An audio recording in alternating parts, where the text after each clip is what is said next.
রব্বুল আলামিন আমাদের উপরে এমন কোনো বোঝা চাপিয়ে দিন যেটা আমাদেরকে বহন করতে অক্ষম, যেটা আমরা বহন করতে পারবো না।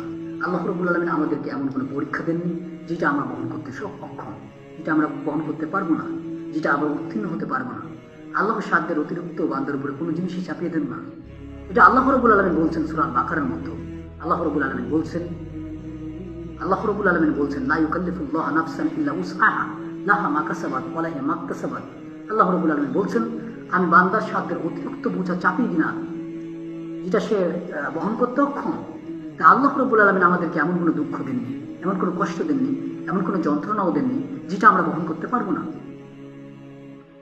আমরা সামান্যতম কষ্টে পতিত হলেই, আমরা সামান্য পরীক্ষার ভিতরে গেলেই, সামান্য লস অনুভব করলেই আমরা চিন্তা করি যে আমরা এটা বহন করতে অক্ষম, এটা আমার দ্বারা হবে না। তারপরে কি করি? তারপরে জীবনটা মদের বোতল হাতে নিয়ে কেটে কাটিয়ে দিই, জোয়ার আড্ডায় কাটিয়ে দিই, বন্ধু বান্ধবের আড্ডায় কাটিয়ে দিই। মন ভালো লাগে না, গান সিনেমা এগুলো দেখে জীবনটাকে উপভোগ করি, মনে করি যে এর ভিতরে শান্তি রয়েছে। না, আল্লাহ আপনি কখনো হতাশ হন না। আল্লাহ আপনাকে এমন বোঝা দেননি যেটা আপনি বহন করতে পারবেন না, এমন কষ্ট আপনাকে দেননি যেটা আপনি বহন করতে পারবেন না। আল্লাহ বলছেন যে আমি দুঃখ কষ্ট দেওয়ার মাধ্যমে মানুষের ভিতরে ভারসাম্য রক্ষা করে থাকেন। আপনি দেখেন আল্লাহ রাব্বুল আলামিন বলছেন, আলাম নাশরাহ লাকা সাদরাক ওয়া ওয়াদা'না আনকা বিযরাক আল্লাযী আনকাযা যাহরাক। আল্লাহ রাব্বুল আলামিন বলছেন যে আমি কি আপনার ভারকে লাঘব করে দেইনি? আমি কি আপনার বক্ষকে উন্মুক্ত করিনি? আপনার ভারকে লাঘব করিনি? আল্লাহর এটা ব্যালেন্স। আল্লাহ রাব্বুল আলামিন আমাদের পুরো গোটা শরীরটাকে আল্লাহ রাব্বুল আলামিন দুইটা পায়ের উপরে ব্যালেন্স রেখেছেন, দুইটা পায়ের উপরে এই ভারকে বহন করার ক্ষমতা দিয়েছেন। শরীর অপেক্ষা পা অনেক ছোট, তাহলে আপনার জীবন অপেক্ষা আপনার দুঃখটা অনেক ছোট, যেটা বহন করা আপনার জন্য খুবই সহজ। এই জন্য আল্লাহ রাব্বুল আলামিন বলছেন, ফাইন্না মাআল উসরি ইউসরা ইন্না মাআল উসরি ইউসরা। নিশ্চয়ই কষ্টের সাথেই স্বস্তি রয়েছে। আমি আপনি যে কষ্টের ভিতর দিয়ে পতিত হয়ে যাচ্ছি, সেই কষ্টের সাথেই স্বস্তি রয়েছে, এটা আমি আপনি অনুভব করতে পারছি না। আমি আপনি বুঝতে পারছি না যে এই কষ্টের সাথে কি স্বস্তি রয়েছে। হতে পারে আল্লাহ রাব্বুল আলামিন আপনার একটি দরজা বন্ধ করে দেওয়ার সাথে সাথে আরো কয়েকটি দরজা খুলে দিয়েছেন, কিন্তু সেটা কি করতে হবে? সেটা আমাকে আর আপনাকে খুঁজে বের করতে হবে। এমন বিপদ আমার উপরে দিয়েছেন, তার থেকে অধিক বিপদ আল্লাহ রাব্বুল আলামিন বন্ধ করে দিয়েছেন। এমন সমস্যা আল্লাহ রাব্বুল আলামিন আমাকে দিয়েছেন, তার থেকে অধিক সমস্যা বন্ধ করে দিয়েছেন। এমন লস আল্লাহ রাব্বুল আলামিন আমাকে দিয়েছেন, তার থেকে অধিক লস আল্লাহ রাব্বুল আলামিন বন্ধ করে দিয়েছেন। এটাই ব্যালেন্স। আপনি যার সাথে পথ চলছেন, যে সঙ্গীর সাথে পথ চলছেন, এই সঙ্গীর সাথে পথ চললে আপনি নির্ঘাত জাহান্নামে যাবেন। আল্লাহ তাই সম্পর্ক ছিন্ন করে দিয়েছেন। এমন বন্ধুর সাথে সম্পর্ক ছিন্ন করে দিয়েছেন, এমন আত্মীয়র সাথে সম্পর্ক ছিন্ন করে দিয়েছেন। এর কারণ হলো তাদের সাথে চললে আপনি কখনোই স্বস্তির পথ পাবেন না। এটাই আল্লাহর প্ল্যান, এটাই আল্লাহর পরিকল্পনা। কিন্তু আমি আপনি বুঝতে পারছি না। আমি আপনি নিজেকে কষ্টের ভিতরে নিমজ্জিত করে দিয়ে আমাদের জীবনটাকে চেঞ্জ করে দিচ্ছি। আমরা যদি আব্দুল্লাহ ইবনে ওমরের ওই হাদিসটি লক্ষ্য করি, যেটি সহিহ বুখারীতে বর্ণনা করা হয়েছে, মিশকাতের 5274 নম্বর হাদিসে উল্লেখ করা হয়েছে, যেখানে ইবনে ওমর বলছেন যে আখাযা রাসূলুল্লাহ সাল্লাল্লাহু আলাইহি ওয়াসাল্লাম জাদা বিবাজ। আল্লাহ রাসূল সাল্লাল্লাহু আলাইহি ওয়াসাল্লাম আমার শরীরের একটি অংশ টেনে ধরে বললেন, ইয়া ওমর কুন্না ফিদ দুনিয়া, দুনিয়াতে এমন ভাবে চলো,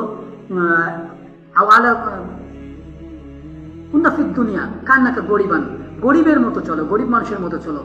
আবিরিস সাবিল, এবং একজন পথচারী সফরকারীর মতো চলো। আউদ্দা নাফসাকা মিন আহলিল কবর, এবং নিজেকে সবসময় কবরবাসী মনে করো। তো আমরা হাদিসে এই অংশ গ্রহণ করলাম, নিজেকে সবসময় সফরকারী ভাবেন পৃথিবীতে, যে আমি একটা সফরে আসি, সামান্য সময়ের জন্য সফরে আসি, এই সফরটা খুবই দ্রুতই শেষ হয়ে যাবে। আর এই সফরের সময়তে আমার কিছু বাধা, কিছু বিপত্তি, কিছু কষ্ট এগুলো আসতেই পারে। সফরের সময়তে আপনার খাদ্য সংকট দেখা দিতে পারে, আপনার যানবাহনের তেল ফুরিয়ে যেতে পারে, আপনার ঘোড়া অসুস্থ হয়ে পড়তে পারে, উট হারিয়ে যেতে পারে, এই নানাবিধ কষ্ট আপনার আসতেই পারে। কিন্তু তারপরে কি আপনি সফরটাকে থামিয়ে দেন? তারপরে আপনি চেষ্টা করেন, চলতে থাকেন। এটাই হচ্ছে মূল যেটা আমি বলতে যাচ্ছিলাম। আমাকে চেষ্টা করতে হবে, আমাকে রহমতের পথ খুঁজে বের করতে হবে, কোন দরজা আমার জন্য আল্লাহ রেখেছেন। তাই আমি কিন্তু সামান্য কষ্টে আমি আমার সফরটাকে থামিয়ে দিচ্ছি না। আমি গাড়ি না পেলে হেঁটে যাচ্ছি, আমার লক্ষ্যে আমি হেঁটে যাচ্ছি, তবু আমার লক্ষ্যে আমি পৌঁছাচ্ছি। এটাই রহমত খোঁজা। তাই আমাকে রহমত খুঁজতে হবে। আমরা দেখি যে আমাদের জীবনটাকে যখন কষ্ট আসে তখন আমাদের জীবনটাকে চেঞ্জ করে ফেলি। কেউ আছে জোয়ারটাই তার জীবনটাকে ওখানে অতিবাহিত করে দেয়, খারাপ কাজে নেশা করতে করতে তার জীবনটাকে অতিবাহিত করে দেয়। আল্লাহ আপনাকে পরীক্ষা করেছেন আপনার অনুগ্রহ সন্ধানের জন্য। এই জন্য আল্লাহ রাব্বুল আলামিন বলছেন, ফাইজা ফারাকুতা ফাংসব ওয়াইলা রব্বিকা ফারগব। আপনি যখনই অবসর পাবেন, আপনি যখনই ব্যস্ততা থেকে অবসর পাবেন, দাওয়াতের কাছ থেকে অবসর পাবেন, তখনই আল্লাহ স্মরণ করুন। আপনি যখনই ব্যস্ততা থেকে, আপনার আগে অনেকগুলো অফিস ছিল, আপনার আগে জাহাজ ছিল, আপনার বড় ব্যবসা ছিল, কোনো এক পরীক্ষার কারণে, কোনো এক সমস্যার কারণে আজকে আপনি তা হারিয়ে ফেলেছেন। আপনি তখন কতটা ব্যস্ত থাকতেন আর এখন কতটা ফিরিয়েছেন। এখন সময় আপনার কাজে লাগানো আল্লাহর জিকিরে, আল্লাহর সন্তুষ্টি অর্জনের উদ্দেশ্যে। আমাদের প্রত্যেকের এই সফরের একটা লক্ষ্য হচ্ছে কি?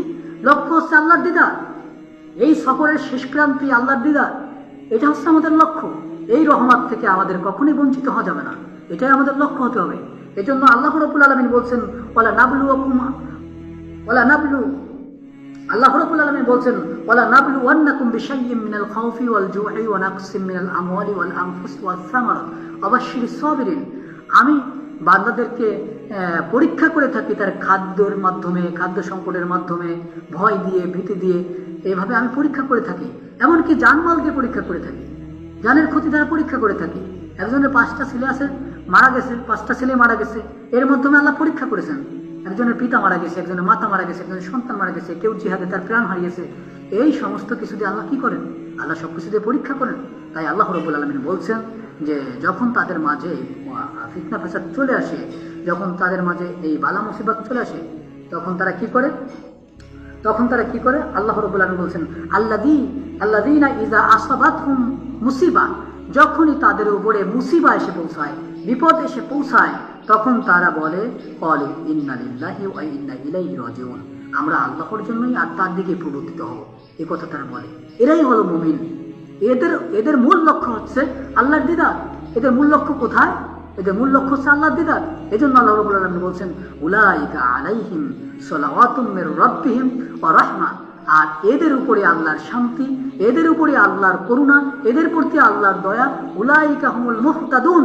আর এরাই সরল এবং সঠিক পথে আছে। এরাই কোন পথে আছে? এরাই সরল এবং সঠিক পথে আছে। আশা করছি আমরা সকলে সংক্ষিপ্ত আকারে বুঝতে পেরেছি। আলহামদুলিল্লাহ।